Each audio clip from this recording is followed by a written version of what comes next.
বুধবার সাত সকালে উষাবাজারে ভারতরত্ন সংঘের ঘর ভেঙে গুড়িয়ে দিয়েছে পশ্চিম জেলা প্রশাসন। জবরদখলমুক্ত জায়গায় প্রাথমিক স্বাস্থ্য কেন্দ্র গড়ে তোলা হবে।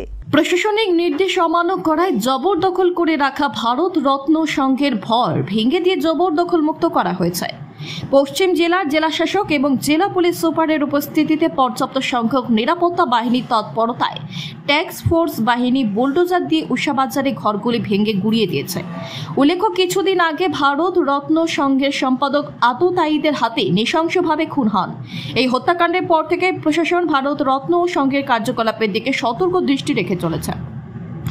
অভিযোগ, ভারতরত্ন সংঘ দীর্ঘ বছর ধরে প্রায় সোয়াকানি সরকারি জায়গা দখল করে ক্লাব ঘর নির্মাণ করে এখান থেকে নানা অপকর্ম সংগঠিত করে চলেছে। জমি মাফিয়া, নিগো মাফিয়াদের আড্ডাখানায় পরিণত হয়েছে এই এলাকাটি।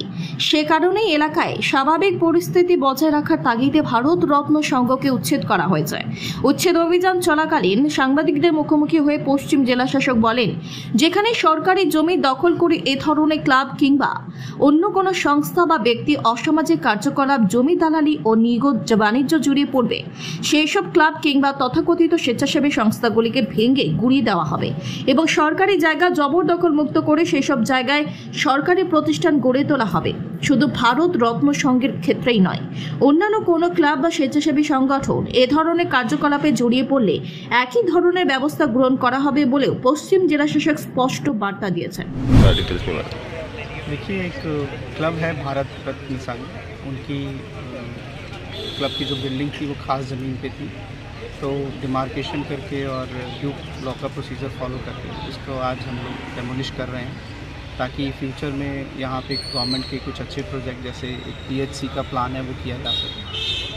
साथ ही साथ सरकार की तरफ से एक तरह का मैसेज भी इसके थ्रू हम देना चाहते हैं कि अगर कोई भी ऑर्गेनाइजेशन या कोई भी आदमी क्रिमिनल एक्टिविटीज़ या इस तरह की एक्टिविटीज़ में एलिजिबली इन्वॉल्व रहता है, जैसे लैंड माफियागिरी, स्मगलिंग अथवा टेंडर नेगोशिएशन, तो उनके खिलाफ सरकार उक्त कार्रवाई करेगी, सख्त से सख्त कार्रवाई करेगी। ये त्रिपुरा सरकार की ज़ीरो टॉलरेंस टू क्राइम की पॉलिसी के अनुरूप ये किया जा रहा है।